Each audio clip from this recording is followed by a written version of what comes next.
Last week did not bring any significant changes to the balance of power in Syria. The rebels have carried out a number of terrorist attacks against the civilian population, causing the government army to retaliate. At the same time, the German press reported that France delivered MPADS to the Syrian militants to use for protection against Assad's aviation. Not surprisingly, this information has been officially denied. However, it coincides rather well with statements that the rebels have successfully downed government helicopters and aircraft, as well as threats to shoot down civilian aircraft landing in Damascus. It is also known that during the Libyan war, France had secretly supplied weapons to the rebel forces. This has been confirmed officially, but of course, we're not trying to say that France is lying this time. Another hotspot appeared last week in Turkey on the border with Iran and Syria. Turkish troops carried out an operation against the Kurdistan Workers' Party, which has previously successfully attacked the Turkish military. As a result, dozens of Kurds have been killed. The Turkish authorities accuse Syria of supporting Kurdish separatists. In turn, Syria blames Turkey for supporting the Syrian insurgents. В свою очередь, власть Сирии обвиняет Турцию в поддержке сирийских боевиков. Unrest remains in Iraq, where Shiite Muslims have been bombed again. Explosives went off near the Kizal al-Tamimi Mosque, the Imam Ali Mosque in the north of the city of Kirkuk, and the Mosque of al-Mustafa. These attacks were planned to affect as many people as possible. At least 9 people were killed and another 80 wounded. Against this background, Washington increased pressure on Iraqi Prime Minister Nouri al-Maliki in order to force him to close airspace for Iranian aircraft. According to US officials, Iran is using Iraqi airspace to deliver weapons and military personnel to Bashar Assad. Al-Maliki had already agreed to use demands earlier, but following the rebels' direct military action against Assad, Iraqi airspace was reopened. Против Башара Асада он вновь открыл воздушное пространство Ирака. Meanwhile, explosions rocked Afghanistan all of last week. A suicide bomber killed 25 Afghanis at a funeral. Another suicide bomber attacked the NATO headquarters in Kabul, killing 6 people and mutilating 4 Afghan children. Foreign troops also came under fire. On Wednesday, a coalition helicopter made a so-called hard landing, a codename for an air crash, in which 2 pilots were killed. The Taliban said that on that day they shot down 2 helicopters. Coalition Command did not disclose reasons behind the loss.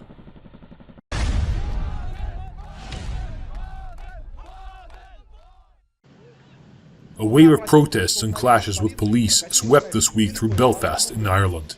The conflict erupted between local Catholics and Protestants. The former are demanding separation from Great Britain, which aggravates the Protestant loyalists. When police intervened, they were showered with stones and Molotov cocktails, forcing them to fire rubber bullets and water cannons on the rioters. 2 days of clashes and demonstrations resulted in over 60 police officers being injured. The world community, however, remains deaf to demands of the Irish people. Meanwhile, thousands of demonstrators filled the central square of Manama in the Kingdom of Bahrain. The protesters are once again calling for greater recognition of rights of Shia Muslims and restrictions on the abuse of power by the ruling dynasty, which has ruled the country for over 40 years. As usual, the police put down protests with tear gas and other non-lethal weapons. We can't help but note once again that the international community continues to ignore legitimate demands of the civilian population of Bahrain. For the record, we're not trying to say that such a blind eye is due to the fact that Bahrain houses the United States' largest naval base in the Persian Gulf.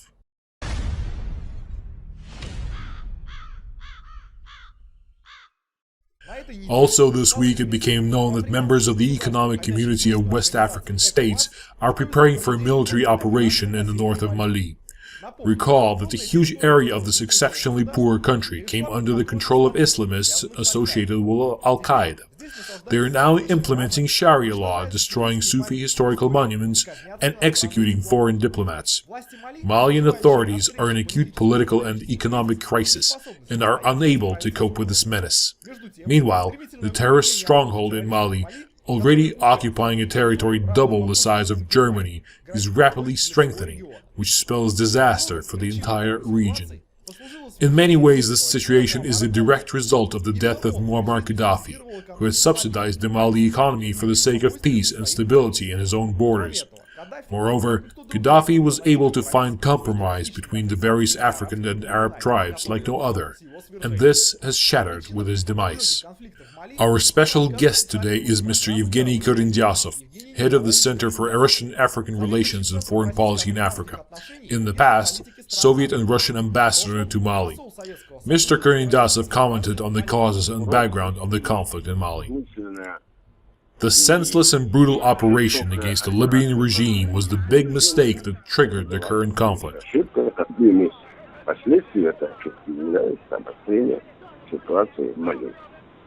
One consequence of this error is the deterioration of the situation in Mali. The Tuareg groups, which have now come to power, are extremist and terrorist organizations. Здесь же в этом существовании вот этого сепаратизма очень заинтересованы. Furthermore, drug traffickers are very interested in the existence and continuation of this separatism. West Africa in general, and Mali in particular, now see an annual turnover of over $2 billion worth of cocaine from Latin America en route to Europe. This is approximately 40% of the total amount of cocaine entering European countries. It was brought in not only by land, but also by air. Planes were flown into the Sahara Desert, unloaded, and then drugs were trucked down to the Mediterranean coast.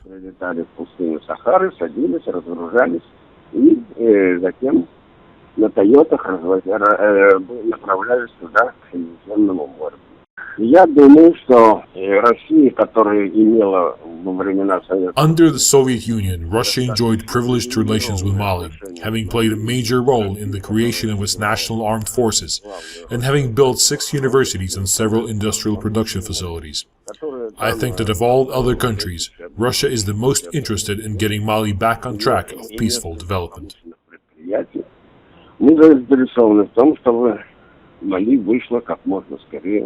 На путь мирного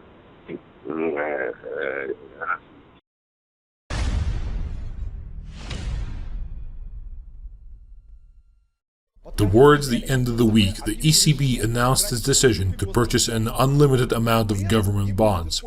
There will be no minimum credit rating threshold to these purchases, which means the ECB will buy up everything except Greek debt. What the ECB will do with this debt, some of which is utterly hopeless, is anybody's guess. However, it seems that right now, nobody really cares. China's economy continues to be the cause of some serious concern. Chinese authorities have once again decided to heavily invest in infrastructure as a way to stimulate growth. In record time, over 60 infrastructure projects worth some $157 billion were approved. Of this amount, $127 billion will be spent on development of railways. 2 new subway lines will be built in Shanghai, and more new lines will be laid in several provincial cities. Overall, China is planning to quadruple the length of its railway lines to 7,000 kilometers by 2020. This weekly review has been presented by the Redivision of the World News Project.